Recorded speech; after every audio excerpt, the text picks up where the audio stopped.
Assalamualaikum warahmatullahi wabarakatuh. Halo, apa kabar mahasiswa dan mahasiswi Universitas Bina Sarana Informatika? Selamat pagi, selamat siang, dan selamat malam. Salam sejahtera bagi teman-teman semua.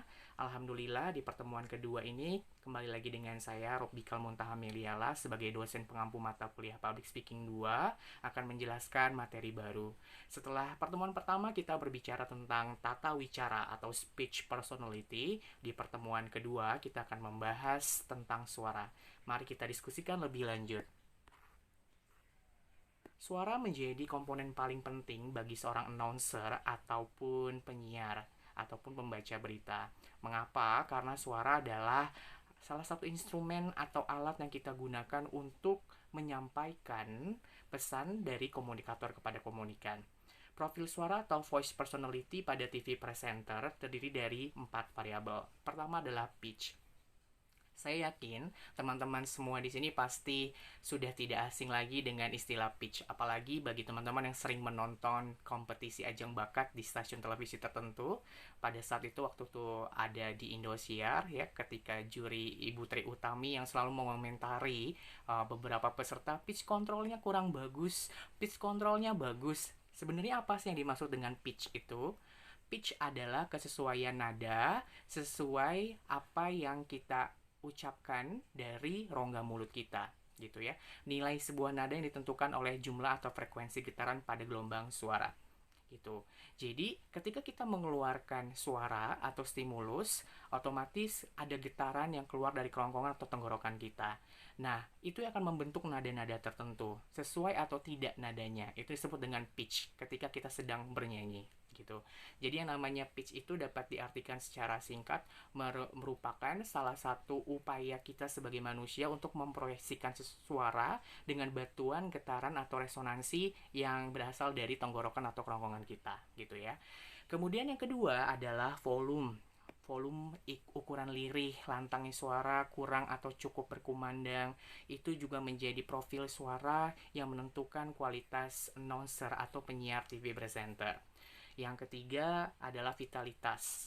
Vitalitas seperti yang sudah saya ungkapkan juga di pertemuan pertama, bahwa sebagai TV presenter ataupun penyiar tidak cukup hanya sekedar membaca atau menyampaikan pesan, tapi kita juga harus menuangkan emosi terhadap apa yang kita sampaikan kepada halayak. Itulah disebut dengan vitalitas, di mana emosi itu tergantung dari konteks berita atau konteks pesan yang sedang kita sampaikan. Sedihkah, gembirakah, atau menyuarakan rasa nasionalisme kah, atau sedang prihatinkah? Nah, itu disebut dengan vitalitas. Jadi, supaya isi berita yang kita sampaikan kepada halayak, pendengar ataupun penonton sampai di telinga pendengar atau penonton dengan baik dan menarik, kita harus menuangkan rasa emosi kita sesuai porsinya pada pesan tersebut. Dan yang keempat adalah timbre atau warna suara yang berkualitas. Ini merupakan anugerah yang sudah dikirimkan Tuhan kepada setiap umat manusia, mempunyai warna suara yang unik antara satu manusia dengan manusia yang lain. Juga akan mempengaruhi profil suara dari TV presenter atau announcer. Kalau ngomongin suara, sebenarnya ini juga tidak jauh ketika kita sedang mempelajari musik ya.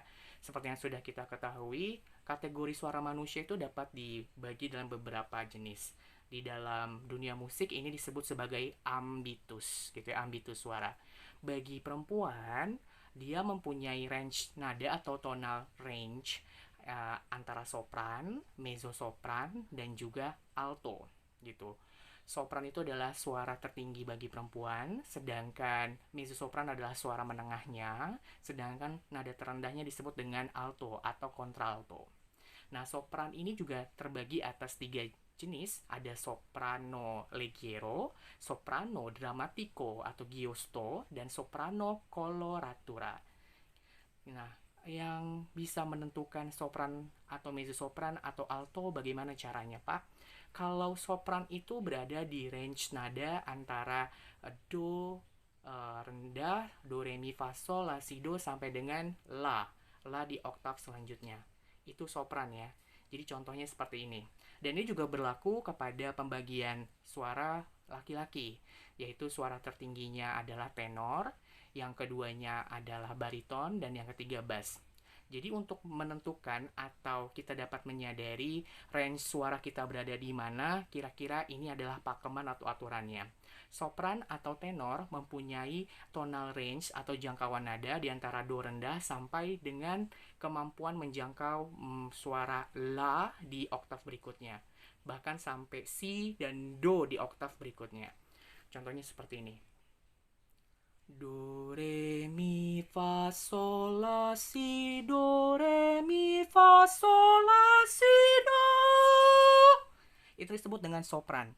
Jadi ketika kamu mengukur diri kamu mampu mengucapkan dari do rendah sampai do paling tinggi, itu do di oktav berikutnya, berarti kamu bisa dikatakan tonal range-nya di sopran ataupun di tenor gitu ya. Bahkan ketika kamu hanya bisa menyampaikannya pada posisi la saja, itu juga termasuk sopran atau tenor. Jadi range dari suara sopran atau tenor di do, re, mi, fa, sol, la, si, do, re, mi, fa, sol, la. Di la. Kalau kamu sanggup sampai la, berarti suara kamu memang ada di kapasitas sopran atau tenor, di mana diucapkan vocalizing itu dari nada do rendah dan hanya dengan satu kali nafas. Itu caranya. Nah, kalau yang mezzo-sopran bagaimana? Ataupun yang bariton, Pak? Berarti kalau mezzo-sopran atau barito, tonal range atau jangkauan nadanya hanya dimulai dari kemampuan seseorang dari do bawah sampai dengan mi atau fa, gitu ya. Mi, fa di oktav berikutnya. Contoh seperti ini. Do, re, mi, fa, sol, la, si, do, re, mi, fa. Nah, ketika kamu sudah berhenti di titik fa, gitu ya, dalam satu kali nafas saja, dan tidak sanggup lagi untuk melanjutkan ke titik nada berikutnya, berarti suara kamu berjenis mezzo-sopran ataupun bariton. Nah, jika kamu berada di alto atau kontralto, jangkauannya seperti apa, Pak? Jangkauan tonal range-nya hanya dari do, re, mi, fa, sol, la, si sampai do oktav berikutnya. Jadi do, re, mi, fa, sol, la, si, do. Hanya sampai di titik itu kemampuan pitch kamu tepat.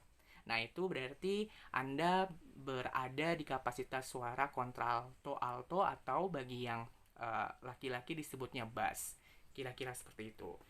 Lalu kira-kira ada nggak sih Pak gambaran TV presenter yang sekarang sedang marak di televisi yang mewakili masing-masing jenis suara ini? Tentu saja ada. Kalau soprano, bisa kita lihat dari penampilan Mbak Najwa Shihab ya di beberapa programnya, terutama di Mata Najwa, dia sepertinya terlihat berada di titik sopran, suara dari Najwa Shihab. Sedangkan untuk yang di mezzo soprano kita dapat mengetahui Rosyana Silalahi, dia berada di mezzo soprano.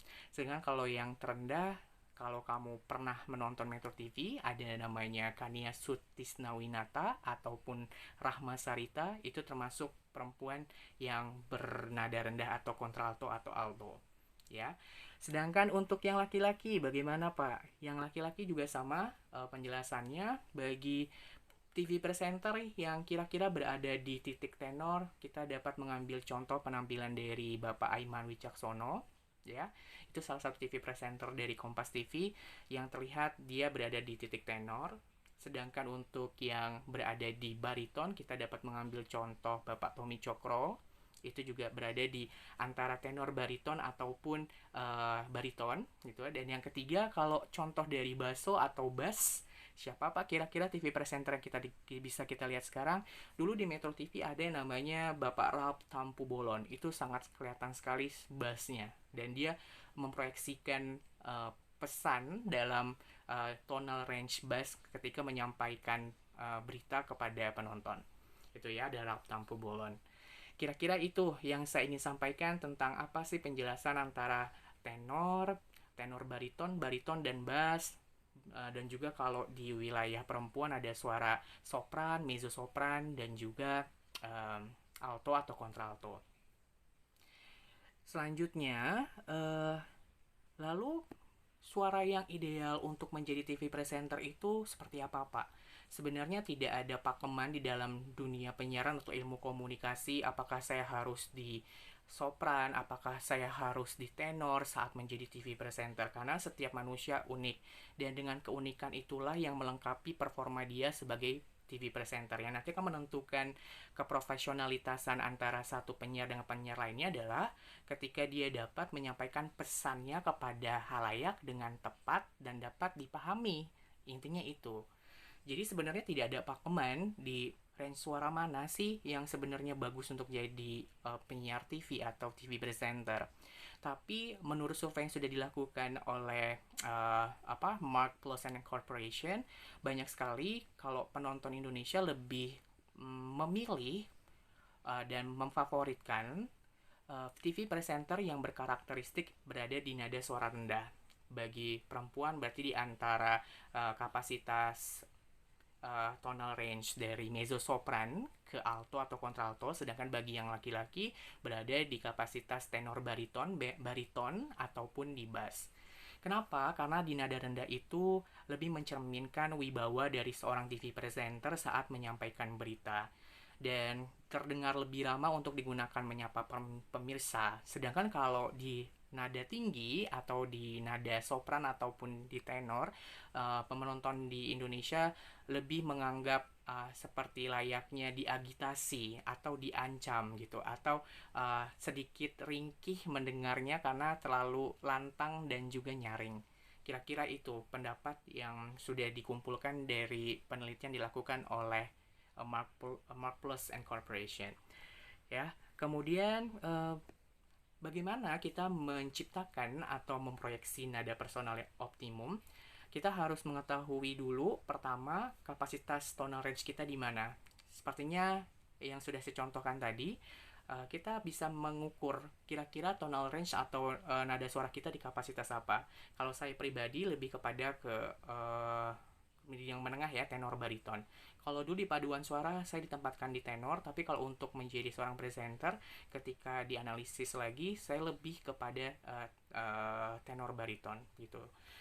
Nah, kemudian kita latih vocalizing kita supaya prima saat menyampaikan pesan kepada halayaknya. Jadi semuanya itu ada pelatihan dan pemanasannya terlebih dahulu supaya menjadi kebiasaan ketika nanti Anda berhadapan di depan kamera, sudah tahu apa yang harus dilakukan saat menyampaikan pesan dan bagaimana memproyeksi suara dengan pitch yang tepat. Pita suara wanita dewasa biasanya bergetar 2 kali lebih cepat daripada pita suara pria dewasa. Karena itu suara pria umumnya lebih rendah 1 oktav dibanding suara wanita. Jelas, biasanya untuk wanita dewasa dia bisa mencapai jangkauan nada pada F, tapi sedangkan untuk pria biasanya paling tinggi yang dapat dijangkaunya adalah di nada bass. Seperti itu. Untuk dapat memanfaatkan suara dengan sebaik-baiknya harus ditemukan dan kemudian dikembangkan nada optimum yang paling pas. Jadi intinya sekarang kamu melakukan uji dulu kemampuan kapasitas suara kamu di mana, seperti yang sudah saya sebutkan tadi. Untuk nada perempuan di sopran dan nada laki-laki tertinggi di tenor, ketika kamu bisa menjangkau dari do, re, mi, fa, sol, la, si, do, re, mi, fa, sol, la. Lah, kalau kamu mampu di la dengan tidak bergoyang suaranya, kemudian pitch-nya tepat, lalu kuat gitu ya, hanya dengan 1 kali nafas saja, berarti kamu cocok untuk di tenor ataupun di sopran. Tapi ketika kamu hanya dapat menyampaikan solmisasi dari do, re, mi, fa, sol, la, si, do, re, mi, fa di oktav kedua, berarti kamu berada di posisi yang tengah-tengah, yaitu mezzo sopran ataupun tenor bariton atau bariton. Sedangkan ketika kamu hanya dapat menjangkau wilayah nada dari do, re, mi, fa, sol, la, si, do di oktav kedua saja, berarti Anda ada di jangkauan nada paling bawah, yaitu alto bagi perempuan dan bass bagi laki-laki. Seperti itu. Silakan dicoba, karena nanti ada tugas pelatihan yang di elearning.bc.ac.id yang harus kamu simpulkan kamu berada di range suara mana dan prakteknya. Selanjutnya ada istilah timbre. Timbre itu atau warna suara yang membedakan antara satu orang dengan orang yang lainnya. Kadang-kadang ini sangat penting bagi TV presenter, apalagi ini bagi TV radio atau radio host. Karena dia tidak menunjukkan penampilan fisik secara kasat mata dan hanya menjual suara. Nah, ketika kamu dapat memproyeksikan suara dengan bagus ditambah dengan keunikan yang sudah diberikan Tuhan kepada kamu, otomatis nanti penonton akan tertarik dan dapat menebak ketika kamu sedang berbicara, oh ini suaranya Robi, oh ini suaranya Irham, oh ini suaranya Janeri, contoh kayak gitu. Itu disebut dengan timbre atau warna suara. Dan pasti setiap orang itu mempunyai kelebihan dan keunikannya masing-masing. Jadi kalau ditanya warna suara yang ideal seperti apa, ya saya tidak dapat menjawabnya karena setiap kelemahan dari seseorang itu juga bisa menjadi keunikan sendiri yang justru mempunyai nilai jual di dunia penyiaran gitu ya. Jadi timbre atau warna suara ini kayak seperti gift atau karakter yang sudah diberikan Tuhan kepada setiap manusia, yang kadangkala ada yang mempunyai kemampuan untuk dapat menirukan suara satu dengan yang lainnya, ada yang memang terbentuk dengan suara yang begitu khas karena cukup dia yang memilikinya gitu. Selanjutnya, kondisi fisik dan emosional juga akan tercermin dari suara. Makanya nanti ada pelatihan dan juga pemanasan sebelum kamu melakukan menyampaikan pesan kepada halayak yang harus kamu lakukan. Supaya fisik dan emosional kamu pun stabil saat menyampaikan pesan kepada halayak atau saat kamu menjadi presenter TV. Personalitas dan perkerti mental seseorang akan didengar juga dari suara. Ketika dia percaya diri dalam menyampaikan sesuatu, ditandai ketika fisik dan emosionalnya juga lantang saat menyampaikan sesuatu, tertata kalimatnya dan tidak saling tumpang tindih dan dapat terdengar jelas oleh pendengarnya. Ketika kamu menyampaikan pesan dengan rasa takut pun juga akan terdengar oleh penonton ataupun pendengar kamu. Ketika sedikit kamu gemetaran saat menyampaikan pesan, itu kan merepresentasikan ada rasa takut atau tidak percaya diri saat menyampaikan pesan kepada halayak. Jadi semua itu harus dijaga dengan baik supaya penampilan kamu sebagai TV presenter pun juga optimal. Oke. Kemudian voice production. Pita suara sesungguhnya terdiri dari dua otot yang dapat mengerut dan berkontraksi. Jadi seperti ini. Pita suara itu sejatinya bentuknya seperti ini, yang bisa mengerut dan juga bisa mengendur. Nah, ini kamu dapat kelola dengan baik ketika kamu melakukan pemanasan yang baik. Makanya profesi seperti penyanyi atau pemain acting sekalipun ataupun penyiar TV atau penyiar radio perlu melakukan pemanasan sebelum mereka tampil sebagai penyiar atau TV presenter atau sebagai penyanyi atau sebagai aktor. Ya karena tadi suara itu kalau nggak dipanasi nanti dia akan mengerut terus dan tidak dapat berkontraksi dan akhirnya sakit tenggorokan. Nah itu makanya gunanya pemanasan atau rehearsal setiap hari dilakukan oleh pelaku penyiaran seperti layaknya TV presenter, radio presenter ataupun penyanyi untuk merelaksasikan pita suaranya supaya dapat mengendur dan juga mengerut sesuai dengan porsinya. Nah, ada juga yang disebut dengan resonansi. Resonansi itu apa sih? Getaran suara gitu yang diproyeksikan oleh setiap manusia saat menyampaikan pesan. Gitu ya. Misal sebuah garpu tala dipukulkan, maka vibrasinya akan bergetar sampai mana dan akan didengar sampai mana jangkauannya oleh penonton. Itu disebut dengan resonansi gitu ya. Contohnya nih, kamu sering lihat penampilan Agnes Monica ketika dia begitu jauh meletakkan posisi mikrofonnya, tapi suaranya tetap terdengar indah dan bergema penontonnya. Kenapa? Karena dia mempunyai kekuatan resonansi yang baik gitu ya. Resonansi yang baik dimana diproyeksikan di gaung-gaung langit-langit atas dan langit-langit bawahnya. Misalnya, pernahkah kau merasa tuh, dengan merasa, dengan semakin bagus dia menciptakan resonansinya, berarti seorang penyanyi juga akan membutuhkan teknik tidak perlu mendekatkan mikrofonnya ke mulutnya. Dengan jarak yang jauh pun akan terdengar indah dan gema suaranya juga akan didengar optimal oleh penonton karena dia mengetahui kapasitas resonansi dia bagus. Jadi resonansi itu adalah gaung